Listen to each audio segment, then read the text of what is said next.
자, 여러분 안녕하세요. 제가 오늘은 어떤 영상을 좀 찍을 거냐면요. 옆에 이 학생을 좀 데리고 왔는데 이 학생은 제가 좀 가명을 쓰도록 하겠습니다. 제가 별명을 예진아 씨로 지었어요.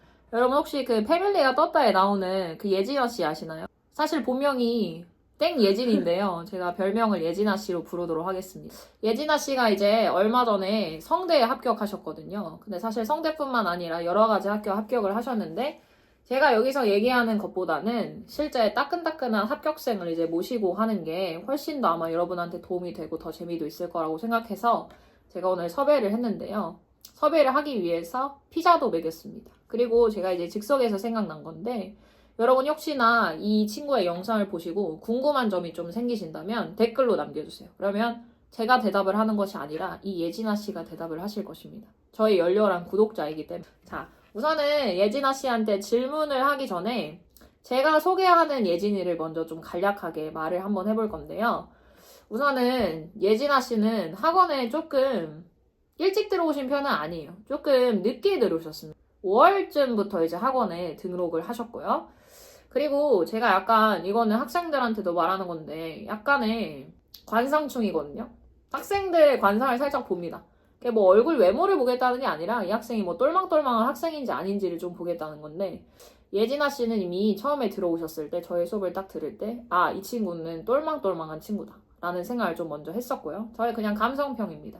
근데 이제 예진아 씨랑 뭐하다 이제 얘기를 하면서 제가 전적대를 알게 됐는데요. 전적대가 숭실대입니다. 근데 이 영상을 보시는 분들이 이제 전적대가 숭실대니까 당연히 잘 갔겠지 라더 이제 기만이라고 생각을 하실 수가 있어요. 아닙니다.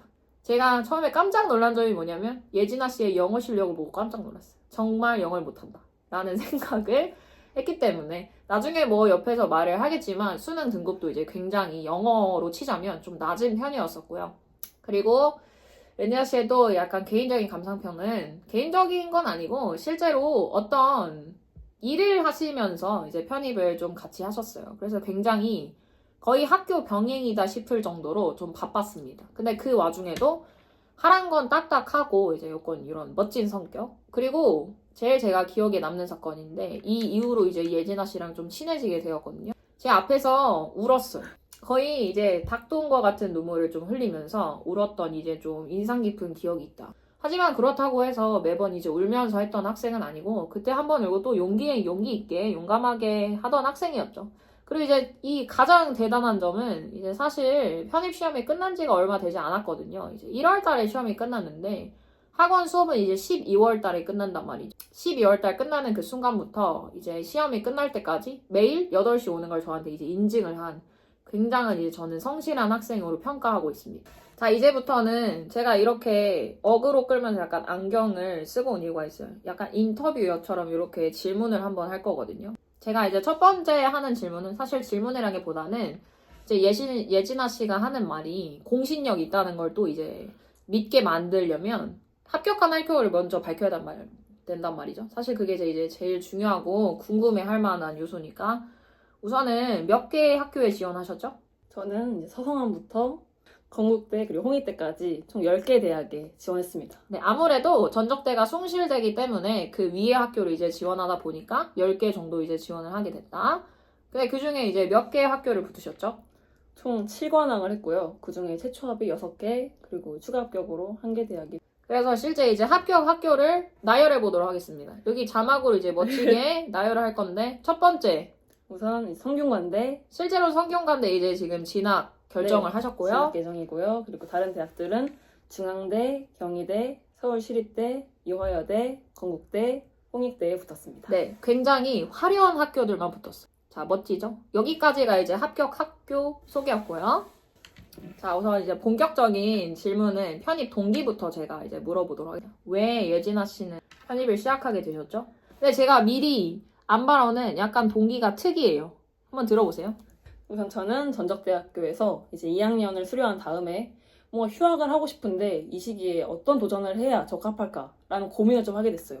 그러다가 편입이 원래 문해안이었는데 편입이라는 구조가 있다는 걸 알게 되고 나서 한번 편입을 해볼까 하는데 편입이 영어밖에 안 봐가지고 입문은 제가 영어를 이제 수능 영어가 5등급을 받았던 만큼 정말 영어를 못했단 말이죠. 그래서 약간 영어 콤플렉스를 항상 가지고 있었어요. 근데 내가 못한다고 해서 이 편입에 도전도 안 해보면 너무 억울할 것 같다는 생각과 함께 한번 스스로 한계를 정하지 말고 한번 해보자 라는 마음으로 이 편입판에 들어오게 되었습니다. 제가 약간 특이하다고 생각하는 건 감상평, 이걸 들은 감상평인데요. 대부분의 이제 편입을 시작하는 친구들은 학교가 마음에 안 들어서 이제 시작하는 편이 주로 많잖아. 근데 이제 예진아 씨는 영어 컴플렉스를 극복하기 위해서 편입 영어를 시작했다? 이거 저는 대단한 기계라고 생각을 합니다. 자, 그 다음 세 번째 질문은요. 편입을 언제부터 정확하게 시작하게 됐고, 그리고 학원을 다녔는데, 어떤 반을 좀 듣게 됐는지를 간단하게 좀 설명을 해주세요. 저는 좀 남들보다 늦게 이제 5월에 시작했고, 처음에는 영어 기초가 너무 없었기 때문에 이제 그냥 가장 기초 반인 그냥 오전 입문반에 들어와서 이제 4차 반을 올라가가지고 9월에는 이제 최상위권 반에서 수업을 들었습니다. 근데 이 친구 이제 차근차근 올라온 친구라고 생각하시면 돼요. 처음에는 아주 일반 반에 있었다가, 그 다음에 이제 중상위권 반이 있어요. 이제 중간 정도 되는 성적이 들어가는 반. 그리고 맨 마지막에 이제 상위권 반으로 차근차근 올라오게 된 친구입니다. 아주 대단한 친구예요. 아니, 여러분, 제가 예진이의 모의고사 성적을 영상에 담지 못했어요. 샤갈! 그것은 이 자료로 대체합니다. 이 성적은 편입에서 너 무조건 성대 간다잉 정도의 성적은 아닙니다. 잘 본 날도 있지만 최저점이 50점이라는 것을 꼭 기억해 주시며, 모의고사를 잘 본다고 무조건 잘 가는 것도 아니고요. 모의고사를 못 본다고 무조건 못 가는 것도 아니라는 점도 꼭 명심. 또 명심. 이제 영상 시청하겠습니다. 자, 네 번째 질문은 편입이 여러분 이제 어휘, 문법, 논리, 독해 총 이제 4가지 과목이라 보시면 되거든요. 사실 이 4가지 과목은 다 유기성이 있기는 하지만 특히나 어떤 과목이 제일 좀 힘드셨는지. 저는 이제 지금 옆에 원주쌤이 계셔서가 아니라 진짜 논리 과목이 가장 힘들었어요. 아니 근데 이 말이 이상한 게 뭐냐면요. 제가 옆에 있으면 논리가 어렵다고 하지 말았어야 돼요. 그러니까 사실 진짜 솔직하게 말하는 거예요. 자, 한번 말해보세요. 왜 어려웠는지. 이게 독해 파트는 어휘를 조금 몰라도 그러니까 힌트를 잡아서 풀 수가 있거든요. 워낙에 지문이 기니까. 그리고 문법이랑 어휘 문제도 그냥 문제에서 물어보는 거를 찍으면 사실 5초 컷? 뭐 길어도 1분 안에 보통 문제를 푸는데, 논리는 빈칸에 이런 말이 들어가겠다라는 생각까지는 할 수 있어요. 근데 보기를 봤는데 단어를 아무것도 몰라. 그러면 찍고 넘어갈 수도 없고요. 그냥 넘겨야 돼요. 그리고 만약에 단어를 다 알아도 이 문맥을 잘못 잡으면 그냥 정말 당당하게 답을 찍어도 그냥 다 틀립니다. 이 저의 그냥 경험이고요. 현타가 좀 많이 왔던 과목입니다. 네, 그래서 실제로 예진아 씨는 제가 일주일에 한 번 이제 예진아 씨의 캠퍼스에 가는 스케줄이었는데 정말 매번 질문을 들고 오고 굉장히 이제 집요하게 질문을 하던 학생이에요. 그 다음 이제 5번째 질문은 아마 좀 친구들이 가장 궁금해하는 걸 수도 있는데, 성대에 간 학생은 하루를 어떻게 살았는지를 대충 한번 말해보시겠어요? 저는 우선 이제 최상위권 반에 올라간 이후에는 아침 7시에 수업이 있었어가지고 7시까지 학원에 와서 잠시만요. 네. 이게 제일 중요해요. 여러분 7시에 오셔야 돼요. 이게 생각보다 9시, 10시부터 공부를 시작하는 친구들이 많은데 안 돼요. 이렇게 지독하게 하는 친구들이 상당히 많아요. 우선 제 얘기가 너무 길어지지만 제가 학원에 이제 7시에 수업을 하면은 6시 40분쯤 도착을 하거든요. 그러면 잘하는 친구들은 거기 앞에서 좀비처럼 겨울인데도 땅바닥에 엉덩이 붙이고 기다리고 있어요. 여러분 이게 중요합니다. 이걸 잘 들어보세요. 그리고 7시까지 와서 오전 10시 정도까지 보통 수업이 있어서 그때까지 수업을 듣고 그때부터 밤 10시까지 그냥 학원이 닫을 때까지 쭉 자습을 했었어요. 이것도 중요해요. 자, 아침 일찍 왔다고 집에 일찍 가서 낮잠을 퍼질러 자지 않는다. 잘하는 친구들은 학원 오는 시간, 학원 여는 시간, 집에 갈 때도 학원 닫을 때 집에 갑니다. 자, 그 다음. 그 중간에 이제 점심 저녁 시간이나 뭐 짜투리 시간을 제외하고 보통 순공 시간은 10시간 정도를 유지했던 것 같아요. 그 중에서 이제 단어는 한 4, 5시간 정도, 그러니까 공부의 한 50% 정도는 단어에 쏟았고 나머지는 뭐 수업 복습이나 숙제나 뭐 문제풀이로 시간을 채웠던 것 같습니다. 또 하나 좀 여러분이 잘 들어보셔야 될 거는 이 친구가 이제 순공 시간이 10시간이었는데 물론 이제 엉덩이 붙이고 있는 시간이 10시간이고 뭐 딴 생각했던 시간도 조금은 있겠죠.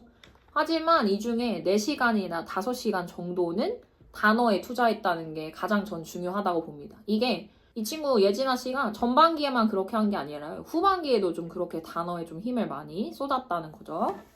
그 다음 요것도 아마 여러분이 현실적으로 궁금해 할 만한 질문일 텐데 수험생활 때 이제 멘탈이 좀 무너지면 너무 마음이 힘들면 어떻게 하셨는지. 근데 이게 멘탈이 좀 무너졌다는 거는 성적이 보통 잘 안 나와가지고 멘탈이 무너지는데 근데 당장 더 공부해서 성적을 올려도 모자랄 판에 좀 그렇게 무너져가지고 이렇게 우울해하고 있는 거는 저는 좀 시간 낭비라고 생각을 했었던 것 같아요. 맞는 말. 그래서 근데 사실 예진아 씨는 학원에서의 감상평은요, 겉으로 봤을 때 멘탈이 그렇게 막 약하거나 항상 얘가 좀 우울해 보이거나 그런 친구는 아니었어요. 그래서 실제로 그랬죠, 근데? 맞아요. 저는 공부하면서 막 멘탈이 엄청 크게 무너진 적은 딱히 없었던 것 같아요. 이게 공부를 잘해서가 진짜 절대 아니고 원주쌤이 많이 해주신 말씀인데 이제 걱정하고 고민할 시간에 그냥 단어 하나라도 더 봐라. 그냥 이 말이 저는 가장 크게 와닿았던 것 같아요. 그래서 그냥 기출 좀 성적 망해도 그냥 밖에서 노래 한번 들으면서 산책했다가 다시 들어와서 책 펼치고 그냥 공부했던 것 같습니다. 제가 생각하기에 이 친구는 좀 회복 탄력성이 좀 실망을 해요. 눈물을 흘려도 그냥 약 30분, 1시간 지면 갑자기 또 즐겁게 공부를 하는 친구. 그래서 사실 그런 멘탈에 대한 걱정은 예진아 씨 자신에 대해서 아마 저가 생각하는 이에서도 많이 하지는 않았던 것 같습니다. 그 다음은 7번째 질문인데요. 예진아 씨가 멋지게 성대에 붙기는 했지만 그래도 이제 1년이 지나고 보니까 편입생할 때 약간 좀 아쉬운 점이나 후회하는 점은 뭘까요? 이제 저는 5월에 학원에 들어와가지고 이 학원에서는 매일 단어 테스트를 보는데 그 개수가 이제 50개란 말이죠. 저는 근데 그 50개만 외우면 되는 줄 알았어요. 50개 초등학생도 외운다. 정말 그 말을 믿고 하루에 그냥 그 한 강 분량이 50개인데 그 50개만 외우면서 한 7, 8월까지는 거의 그렇게 살았던 것 같아요. 많이 봐도 그냥 한두 강 정도만 더 봐서 한 150개에서 200개가 거의 최대였던 것 같은데 이제 9월에 실제 대학 기출을 풀기 시작하면서 단어 암기량이 부족하다는 거를 진짜 뼈저리게 느끼게 돼서 이제 그 이후로는 하루에 좀 단어에 매진하기 시작하고 4, 5시간씩 보면서 한 1000개 넘게는 기본으로 보고 거의 2000개까지 하루에 봤던 것 같아요. 근데 이거를 좀 미리 알았으면 5월부터 좀 많이 외워놔서 나중에 더 탄탄하게 기초를 쌓을 수 있을 것 같았어가지고 이걸 좀 아쉽게 생각하고 있습니다. 그래서 할 게 없으실 때는 무조건 단어를 보세요. 노래를 듣든 뭐 화장실을 가든 밥을 먹든 보는 척을 하더라도 단어를 보는 게 좋으시단 말이죠. 네. 정말 중요하다는 말입니다. 제일. 하루에 한 강 외우는 거 여러분 부족하다고 하지 않습니다. 그러니까 조금 더 오밥쳐서 욕심내서 좀 외울 수 있도록 하시고요.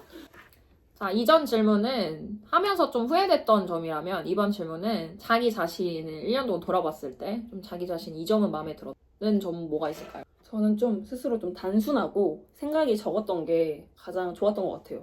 뭐 조금 나태해지고 멘탈이 나갈 때가 있더라도 그냥 다시 책 펴고 단어 외우면서 쌤들이 시키는 거 하면 고민이나 걱정이 그냥 사라졌던 것 같아요. 쌤들은 수많은 학생을 봐오셨을 테니까 결국에는 그냥 쌤들이 하라는 게 전 정답이라고 생각했어요. 그래서 이런 그냥 단순한 마인드가 공부할 때는 더 편했던 것 같아요. 그래서 여러분도 이런 단순한 마인드가 가지기 어렵다면 한번 이렇게 생각해 보세요. 앞에 인강 선생님이 앉아있든 뭐 아니면 실제 선생님이 앉아있든 과외 선생님이 앉아있든 그냥 저 사람이 하는 걸 군말 없이 따라해보자. 안 되면 가서 따져야지. 이런 파렴치한 생각으로 전 하셔도 된다고 생각해요. 왜냐면 사실 그분들이 하는 말이 이제까지 많이 겪어온 게 있으니까 그렇게 말을 다 하시는 거잖아요. 그래서 한 번쯤은 좀 속는다는 생각이어도 믿어보고 안 되면 그때 따지러 가는 거예요. 약간 이런 편안한 마인드로 공부를 좀 해보셨으면. 자, 마지막은요. 마무리로 이제 지금 편입을 준비하고 있는 학생들. 쉽게 말해 이제 편민이들에게 하고 싶은 말 굉장히 중요합니다. 자, 해보시겠어요?